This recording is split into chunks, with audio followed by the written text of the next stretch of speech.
अवनीजेश जी, प्रधानमंत्री ने कहा कि देश देख रहा है, एक अकेला सब पर भारी पड़ रहा है।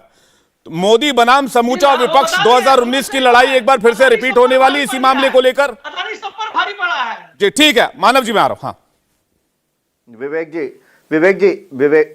जी, मैं किसी के बीच में नहीं बोलता हूं ना। अगर कोई बीच में बोलेगा तो या तो मैं चुप हो जाऊंगा या उसका फेडेड आउट कर देना, बड़ी साफ सी बात है। मैं चुप हो सकता हूँ।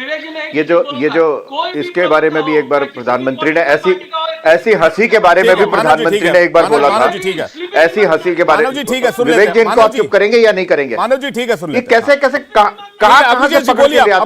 आज निवेशकों की इनको चिंता हो रही है। वो शारदा और नारदा केस में किन लोगों के पैसे चिटफंड में खा गए ये लोग, उनकी परवाह है उन लोगों की? आंसुओं से रो रहे हैं और इनके मंत्री के घर पे हजारों करोड़ रुपए कैश मिलता है, अखबार की रद्दी की तरह पड़े हुए। शर्म भी नहीं आती ऐसे लोगों को कि कम से कम चुप तो रहे ना। एक बात, दूसरी बात बड़ी साफ सी है, दूसरी तरफ बड़ी साफ सी बात है। एक सबसे बड़ा हिंडनबर्ग, ये अपने घर में जो 2 एक्स्ट्रा बेडरूम है उसमें होम स्टे बिजनेस करके महीने का 60,000 कमा रहे हैं। आपको भी ये करना है तो फ्रीडम ऐप को अभी डाउनलोड कीजिए। भाई देखिए विवेक जी, मैं चुप हो जाता हूँ, इनको बोलने दीजिए। इनको लगता है इनके बोलने से ना मानव जी ऐसे डिबेट तो नहीं हो पाएगा ना। एलिगेशन लगा रहे हैं, आप जवाब दे दीजिएगा ना। आपका टर्न आएगा तो आप जवाब दे दीजिएगा ना। मानव जी एक एक करके सभी सुन रहे थे ना, आपकी बात भी सबने चुप होकर सुनी, तो आपको भी सबका रेस्पेक्ट करना चाहिए। अगर आपकी बात का सब रेस्पेक्ट कर रहे हैं, आपके पास जब आएंगे आप बोल दीजिएगा वो झूठ बोल रहे हैं, सच्चाई ये है, तब आप जवाब दे दीजिएगा।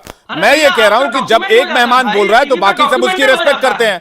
आपको बाकी मेहमानों की इज्जत करनी चाहिए। अगर वो बोल रहे सुनिए, क्योंकि जब आप बोल रहे थे तो सब लोग सुन रहे थे।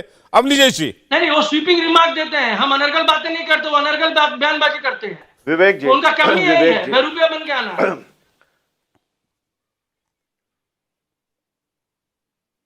विवेक जी बड़ी साफ सी बात है कि इनके प्रवक्ता ने तो एक बार ये कह दिया था जब घर में मिले कि सीबीआई वाले जो है, ईडी वाले जो है, अपनी जेब में नोट भर के ले आए थे और वहां ला करके रख दिए और दिखा दिए।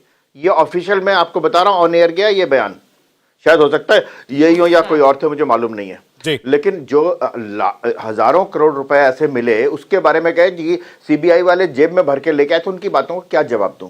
बात बड़ी साफ सी आपने कहा कि आज प्रधानमंत्री मोदी ने कहा कि एक सब पर भारी। ये प्रधानमंत्री मोदी का बयान नहीं है, ये समूचा विपक्ष कहता है कि आरडब्ल्यूए से लेकर के लोकसभा राज्यसभा तक का जो चुनाव होता है, राष्ट्रपति तक के चुनाव में, कि मोदी के नाम पे इलेक्शन लड़ते जी, मोदी की फोटो लगी हुई जी, मोदी के नाम पर और कोई नहीं इनके पास। वही कहते हैं, उन्होंने ही बनाया सब पर भारी। मोदी ने स्वयं अपने आप को ये सर्टिफिकेट नहीं दिया, ये समूचे विपक्ष ने बार बार। और 2014 के चुनावों के निर्णय के पश्चात उमर अब्दुल्ला ने एक बयान दिया था, ट्वीट किया था, जाकर के देख लेना चाहिए कि 2019 और 24 की तैयारी मत करो विपक्ष, 2029 की तैयारी करो, क्योंकि मोदी को हम सब लोग मिलकर के भी हरा नहीं सकते। ये उमर अब्दुल्ला का बयान है एज ए विपक्षी नेता, जिसमें कुछ भी मोदी ने खुद अपने आप नहीं कहा। विवेक जी बड़ी साफ सी बात है, आंकड़ों पे बात करें, फोटो पे बात करें। कल सबसे बड़ा प्रमाण दिखाया गया, भाई नरेंद्र मोदी के साथ फोटो है, तो फोटो तो रॉबर्ट वाड्रा के साथ भी है, ममता बनर्जी के साथ भी, अशोक गहलोत के साथ भी, ओमन चांडी के साथ भी है, सबके साथ। और रॉबर्ट वाड्रा तो किसी ऑफिशियल, ये मान लो ये सब तो चुने हुए लोग हैं जैसे प्रधानमंत्री हैं, लेकिन रॉबर्ट वाड्रा तो चुने हुए भी लोग भी नहीं थे। तो सबसे पहले प्रमाण वहीं से देखना चाहिए। कोई उन्होंने, गौतम अडानी ने कोई गमलों में गोभी उगा करके पैसे नहीं कमाए हैं। इजराइल में अगर मिलता है, मुझे मालूम है किस बात का दर्द है, क्योंकि श्रीलंका में चीन को जो मिला था पोर्ट का, वो श्रीलंका में अडानी को मिल गया। सारा दुख दर्द उस एमओयू के कारण है, जिस एमओयू के तहत एक्सचेंज होनी थी सूचनाएं। मैं आ रहा हूं मानव जी, मैं आ रहा हूं। चाइना धीरे धीरे बाहर हो रहा है, ठीक है। आप जहां जहां चाइना घुसा हुआ था, पाकिस्तान हो, अफगानिस्तान हो, वहां से भारत चाइना को बाहर कर रहा है। दुख सबसे बड़ा ये है। सापरा जी कह रहे हैं कि समूचा विपक्ष डरा हुआ है, क्योंकि विपक्ष को लगता है कि वो चुनाव नहीं जीत पाएंगे, लोकसभा में वापसी नहीं कर पाएंगे। और बीजेपी भी कहती है कांग्रेस अपने अस्तित्व की लड़ाई लड़ रही है। आज प्रधानमंत्री ने कहा कि जनता कांग्रेस को सजा दे रही है, लेकिन कांग्रेस को समझ नहीं आता। देखिए, प्रधानमंत्री जी तो कुछ भी कह सकते हैं, उनकी बातों पर बहुत ज्यादा इतबार जो है वो जनता नहीं करने वाली है, मैं आपको बता दूं। लेकिन प्रधानमंत्री जो मूल प्रश्न है उसका उत्तर कभी भी नहीं देना चाह रहे हैं कि अडानी के साथ में उनका क्या रिश्ता है, भारतीय जनता पार्टी उसको क्यों बचाना चाहती है, क्यों इन्वेस्टिगेशन, हम तो इन्वेस्टिगेशन कह रहे हैं ना मात्र, तो इन्वेस्टिगेशन क्यों नहीं होनी चाहिए भाई? दूध का दूध पानी का पानी हो जाएगा।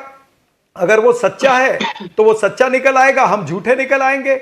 लेकिन आप इन्वेस्टिगेशन ही नहीं करेंगे, इसका मतलब यह होता है कि कहीं ना कहीं सरकार उसको बचाना चाहती है। और इसलिए बचाना चाहती है क्योंकि सरकार को कई प्रश्नों के उत्तर देने पड़ेंगे कि एलारा कैपिटल के अंदर कौन कौन लोग हैं वो उत्तर देना पड़ेगा, मोनार्क इन्वेस्टमेंट में कौन कौन है वो उत्तर देना पड़ेगा, श्रीलंका का कॉन्ट्रैक्ट क्यों मिला और वो श्रीलंका कॉन्ट्रैक्ट ये बोल के मिला कि अडानी अगर काम करेगा तो ही भारत की सरकार वहां पर पैसा देगी, और बांग्लादेश में क्यों कॉन्ट्रैक्ट मिला, ऑस्ट्रेलिया में क्यों कॉन्ट्रैक्ट मिला, और अडानी जी कितनी बार प्रधानमंत्री के साथ में जहाज में गए, या फिर प्रधानमंत्री जिस विदेश में जिस देश में गए हैं उसके बाद अडानी गए वहां पर तो उनको कितने कॉन्ट्रैक्ट मिले, या फिर इनके जो इलेक्टोरल बॉन्ड्स हैं तो इलेक्टोरल बॉन्ड के जरिए अडानी ने कितना चंदा दिया भारतीय जनता पार्टी को, ये चंदे की खातिर उसको बचाया जा रहा है। ये अपने घर में जो 2 एक्स्ट्रा बेडरूम है उसमें होम स्टे बिजनेस करके महीने का 60,000 कमा रहे हैं। आपको भी ये करना है तो फ्रीडम ऐप को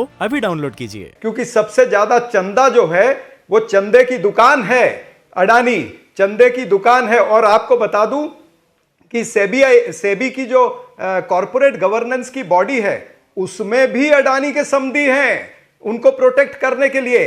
परसों महाराष्ट्र की सरकार ने इनके बेटे जो हैं करण अडानी या किरण अडानी, उनको अपनी एडवाइजरी कमेटी में ले लिया है।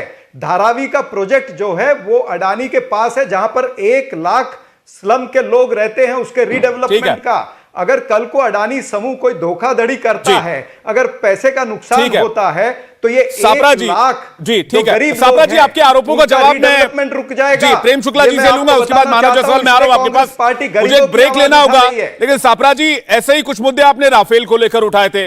2019 के चुनाव में चौकीदार चोर है बोल बोल के पूरे देश में धुआं धुआं कर दिया, लेकिन नतीजा वही ढाक के 3 पात। कांग्रेस की अस्तित्व की लड़ाई लड़ रही थी कांग्रेस, और प्रधानमंत्री को जो है वो बहुमत लोकसभा में आया।